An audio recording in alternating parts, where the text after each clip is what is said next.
साध संगत जी, प्यार से कहना। धन निरंकार जी। आशा करती हूँ आप सभी बहुत अच्छे होंगे। आप सभी का बहुत बहुत स्वागत है आपके ही अपने चैनल पर। एक नई साखी के साथ फिर से हाजिर हूँ मैं। और आज की साखी का शीर्षक है स्वार्थी रिश्ते और नज़रिया अपना अपना। चलिए आज की साखी सुनते हैं। साध संगत जी, एक गांव में एक वृद्ध सज्जन रहते थे। दूर दूर से लोग अपनी समस्याओं का समाधान और विवादों का निपटारा करवाने के लिए उन सज्जन के पास आया करते थे और उन सज्जन को सभी जज साहब कहकर बुलाते थे। एक दिन किसी गांव के कुछ लोग अपना इंसाफ कराने के लिए जज साहब के गांव में पहुंच गए। अब पहली बार आने के कारण जज साहब का घर उन्हें मालूम नहीं था। इसीलिए जज साहब के गांव के समीप पहुंचने पर उन्होंने जज साहब के संबंध में पूछताछ शुरू कर दी। साथ संगत जी, एक खेल में 4 व्यक्ति हल जोत रहे थे। अब जो लोग जज साहब से मिलना चाहते थे उन्होंने जाकर उन 4 व्यक्तियों से पूछा कि जज साहब का घर बताइए।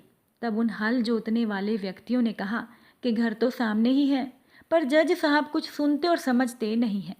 अब जो उनसे मिलने आए थे वो आगंतुक असमंजस में पड़ गए कि अगर जज साहब कुछ सुनते और समझते ही नहीं हैं तो फिर हमारी समस्या का समाधान वो कैसे करेंगे। फिर भी आगंतुकों ने सोचा कि उनके पास तक चलना ही ठीक रहेगा। आगे चलने पर उन आगंतुकों को एक कुएं पर 4 महिलाएं पानी भरती हुई दिखाई दी। अब जज साहब से मिलने आए लोगों ने उन चारों महिलाओं से पूछा कि जज साहब का घर कहाँ पर है। तब उन चारों महिलाओं ने उन व्यक्तियों से कहा कि जज साहब को तो कुछ दिखता ही नहीं है, आप तो व्यर्थ ही उनसे मिलने के लिए जा रही हैं। अब ये बात सुनकर भी वो लोग जो दूसरे गांव से आए थे वो जज साहब के घर जाने से रुके नहीं। जब जज साहब का मकान समीप आ गया तो उन्हें उनके घर के दरवाजे पर एक वृद्ध महिला बैठी हुई दिखाई दी। अब दूसरे गांव के लोगों ने उस वृद्ध महिला से पूछा कि क्या जज साहब का घर यही है।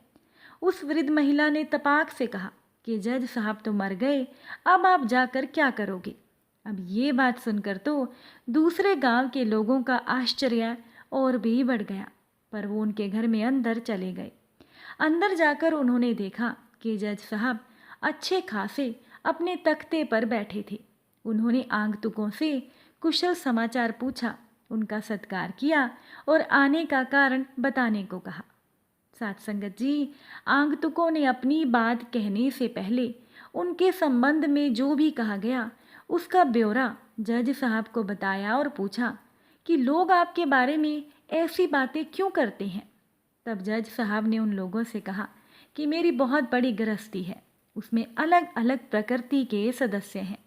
सभी अपनी मांगें बढ़ चढ़कर रखते हैं, सबके देखने का नज़रिया अलग अलग है और सब मेरा आंकलन अपने नज़रिए के अनुसार करते हैं, लेकिन वास्तविकता से वो अलग ही होता है। और जब उन्हें वास्तविकता का ज्ञान होता है तब वो अपने आप को ठगा सा महसूस करते हैं। जब तक वास्तविकता का ज्ञान नहीं होता वो ना परामर्श मानते हैं और ना ही अनुशासन, और ऐसी दशा में उन लोगों का नाराज होना स्वाभाविक है। जज साहब ने आगंतुकों को बताया कि जो 4 लोग आपको हल जोतते हुए मिले थे वो 4 मेरे बेटे हैं और वो काम करने से जी चुराते हैं, आपस में लड़ते झगड़ते रहते हैं। जो 4 महिलाएं आपको कुएं पर पानी भरती हुई दिखाई दी वो मेरी 4 बहुएं हैं। अपने अपने जेवर कपड़े और मायके जाने के लिए रोज तकरार करती रहती हैं और मैं उनकी बातों पर ध्यान ना देकर उचित समय आने तक उनकी बात को टालता रहता हूँ।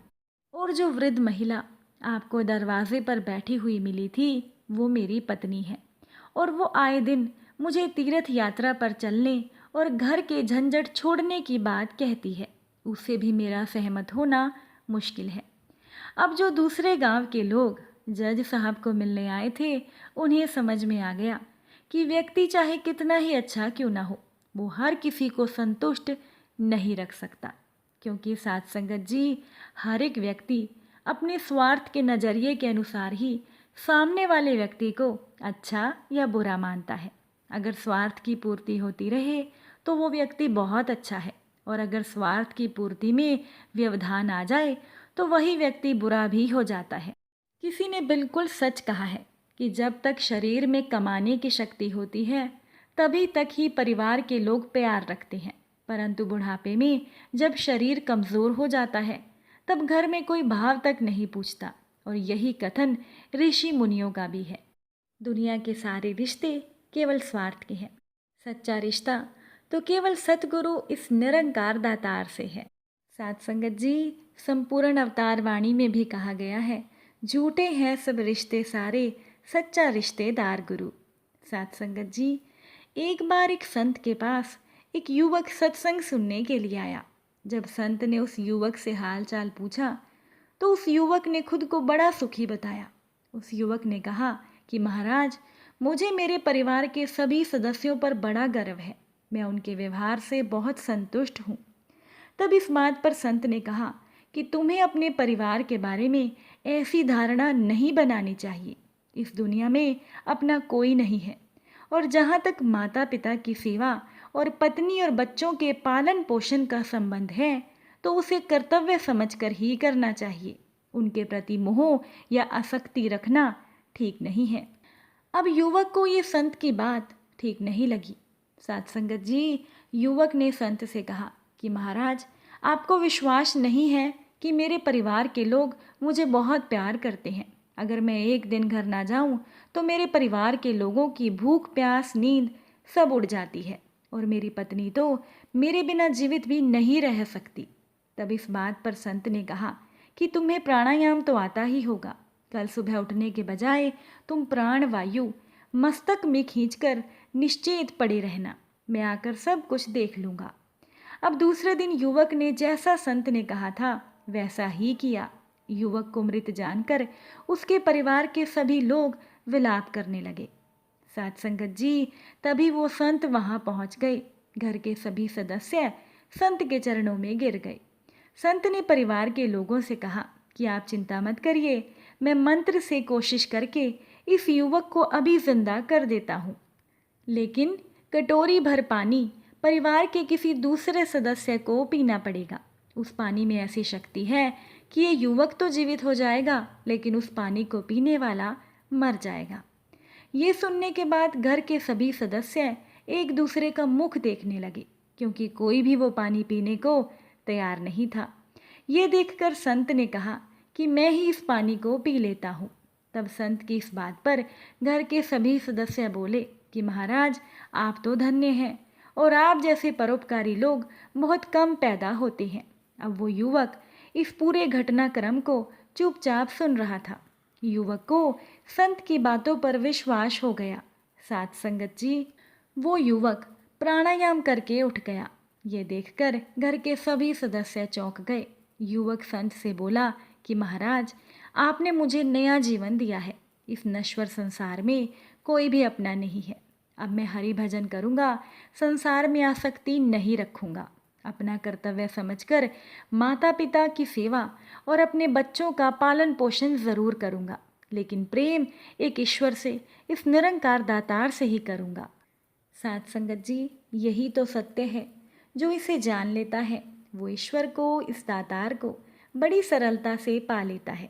इस सत्य का ज्ञान होना प्रत्येक व्यक्ति के लिए बड़ा आवश्यक है, पर सत्य को जानकर कर्म करते हुए अपने कर्तव्यों का पालन भी करना चाहिए, और प्रेम ईश्वर से ही करना चाहिए। उम्मीद है कि साखी आपको अच्छी लगी होगी। अगर अच्छी लगी हो तो अपने विचार कमेंट द्वारा ज़रूर बताइएगा। फिर मुलाकात होगी आपसे नई साखी और नए विचारों के साथ। साथ संगत जी, प्यार से कहना, धन निरंकार जी।